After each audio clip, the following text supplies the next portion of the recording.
thank you for joining the session with me today. I am Desiree Young, and I'm the Executive VP for Global Partnership and Strategic Innovation with Thrive DX. So, thank you so much for joining Equity in Access in Education. A little bit about me. So, I work with a global leadership company, Thrive DX. We focus on cybersecurity and digital skills training, where we partner with institutions and we, of course, provide training solutions, opportunities for the workforce in, of course, the digital ecosystem. It is important that we focus on corporations and companies where we're able to offer solutions for them as we close the digital skills gap.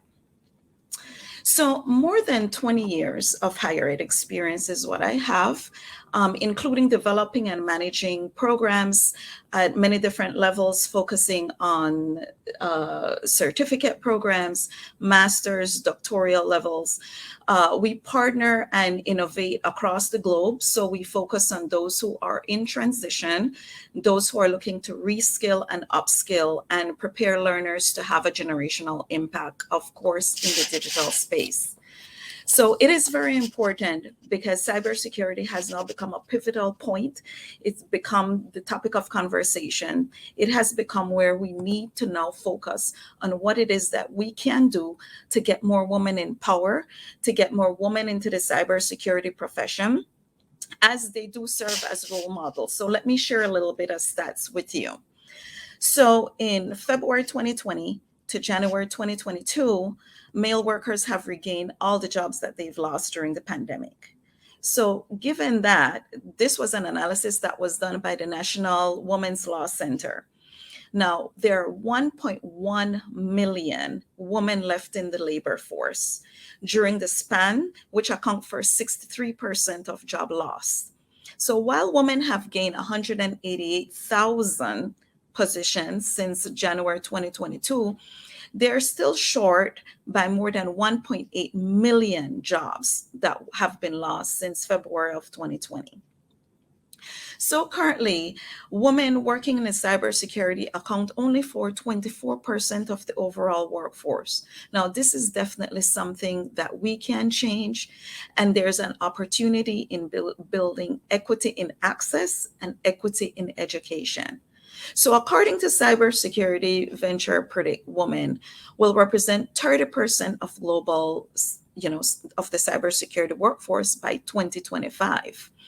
And that will reach 35% by 2031, which is a great number. So we're increasing by 5%, as you can see, as the years progress.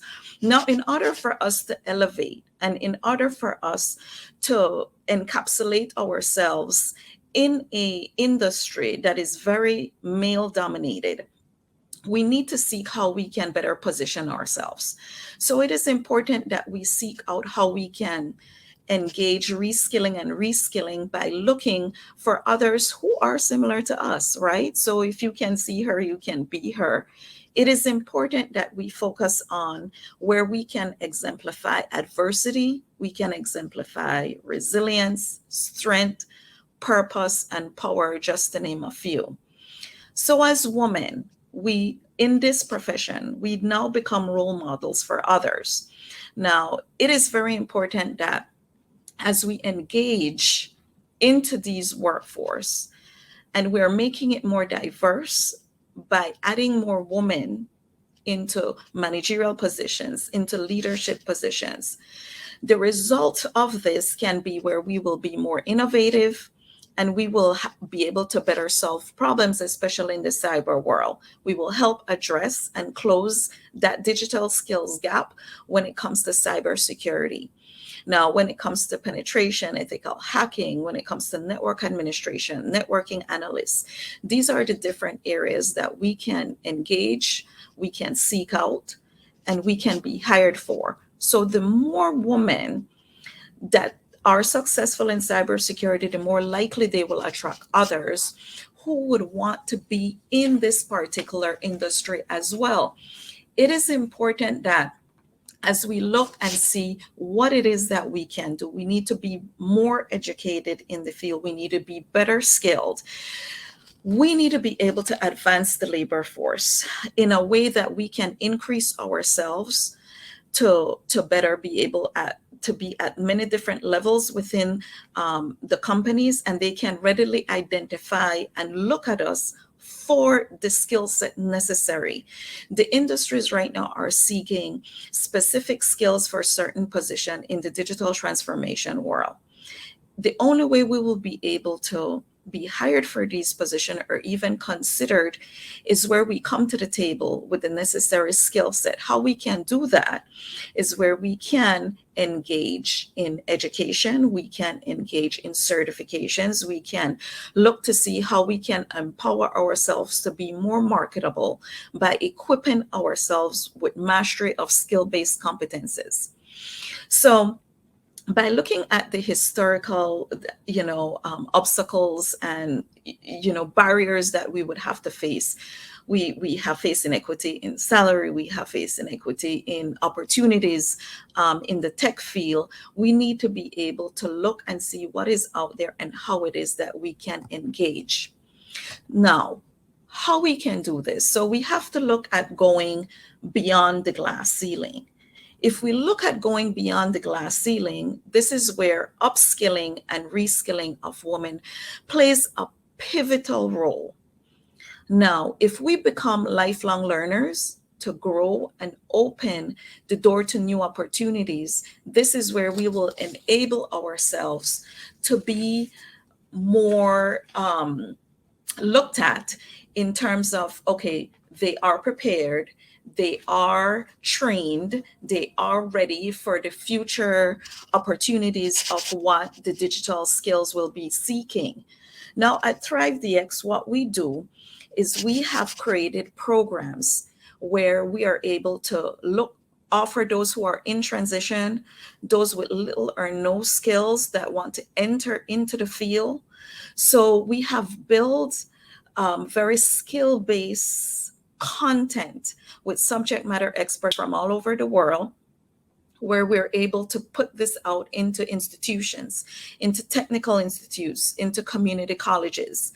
By going into community colleges and universities, and where we open the door for the workforce to come in and be trained in as little as 3 months, 6 months, 10-month programs that we have in the cybersecurity industry that are very tailored with very hands-on, very impactful and engaging content that will help prepare you for what is out there. We will help you to be future ready. So this is where equity in education plays a pivotal role for women, because we need to be able to say, let me find this opportunity, let me capitalize on the opportunity, let me see how it is that I can increase my resume and go out there and not be afraid to be challenged, to be questioned, to be afforded the opportunity to say, can you make it in this position, and how successful can you be? Can you be transformational? Can you have this excessive impact on a company because of your skill set? Yes, we can.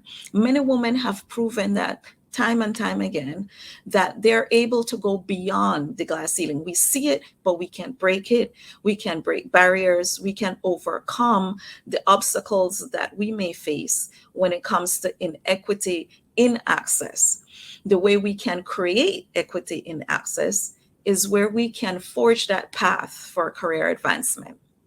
And one thing I need to touch on is the fact that many times we are so caught up in creating what it is that we need to do in terms of our positions and how we can excel, because when we come into a job, we have to work 3-4 times harder than the next person because we have a point to prove, we have justifications, we are being looked at under a microscope. And because of that, all too many times we forget that there are other opportunities out there, that we can engage social media, that we can put ourselves out there so that we can be informed, and we should not be afraid to respond to these opportunities.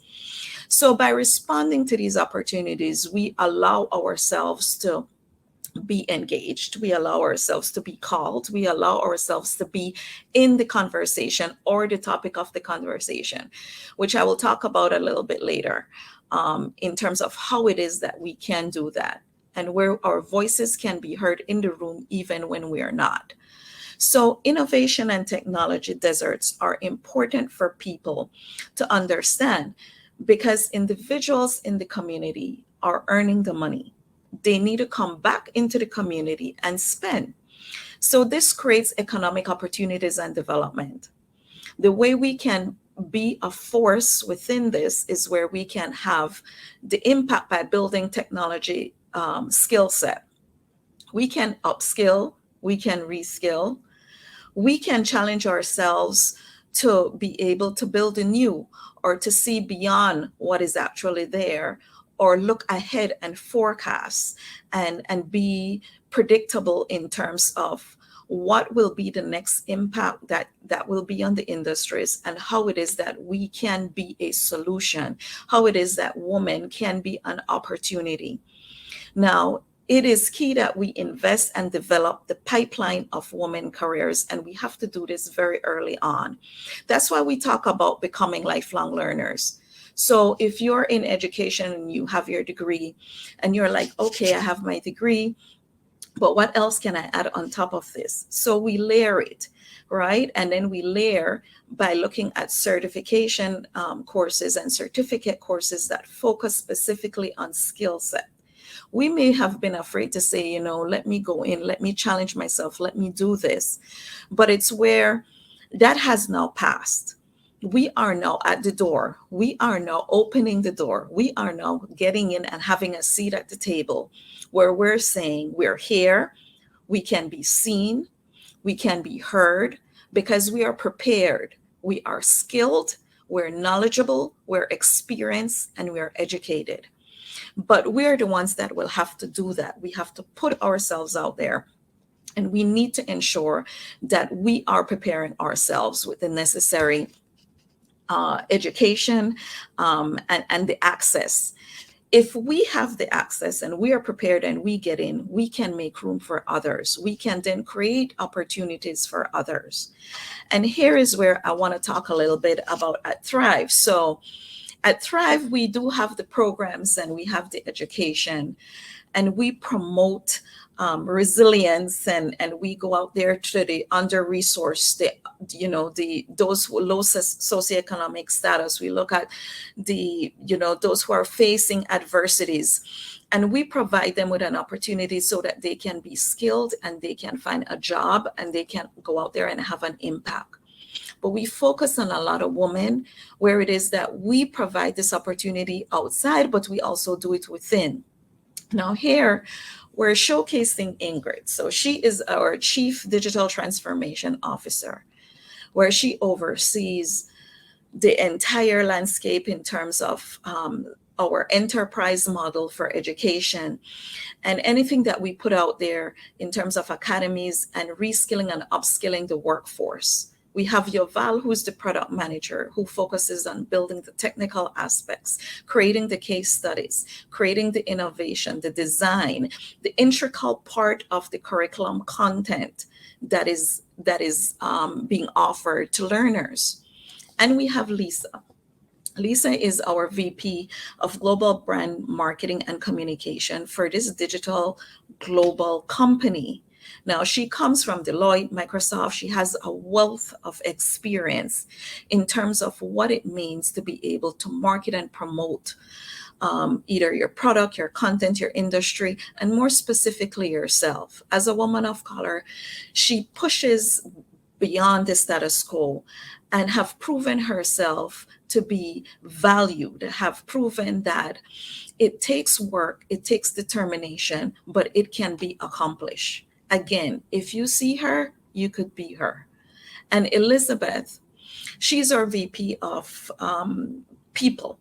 So when we talk about how it is that we can make this change, it is key that when we look at how it is done, we have to look at the hiring managers. If we look at the hiring managers, they're the ones who are looking through the resumes, looking at the skill set, looking at the experience, looking at the positions and what it is that we need. we have to be fair and we have to be equitable as we look at these things.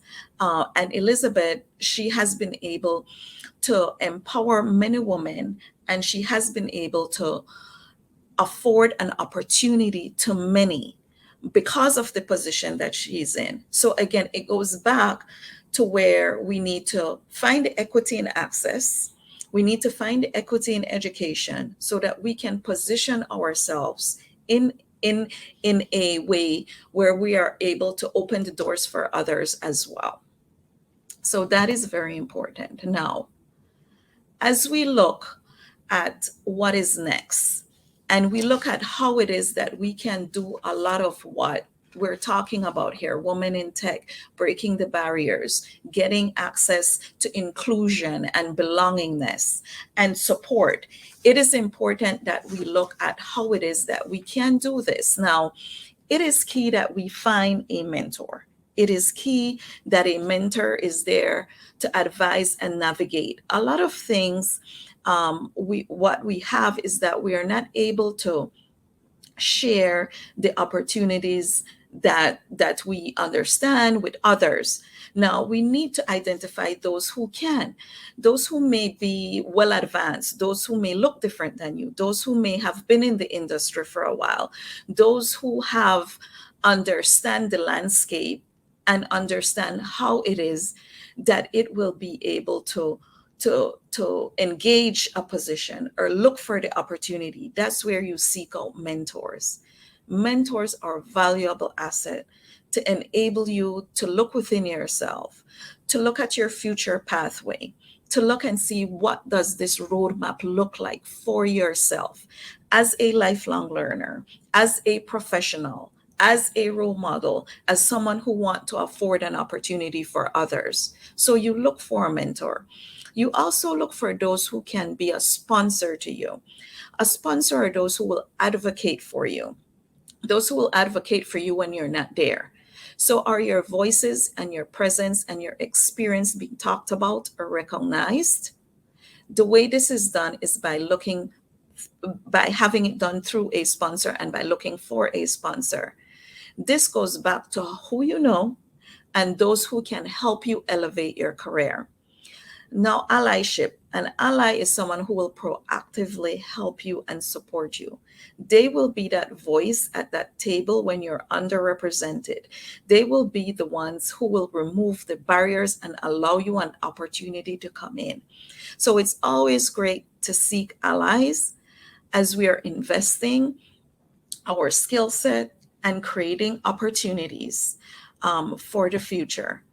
So it is important that as we look and see what it is that we are engaging and what we're doing, we have to be able to embrace the opportunities that others may have found that is not going to be possible, that it's not going to be where we can do this. But yes, it is. We as women, I'm an executive VP.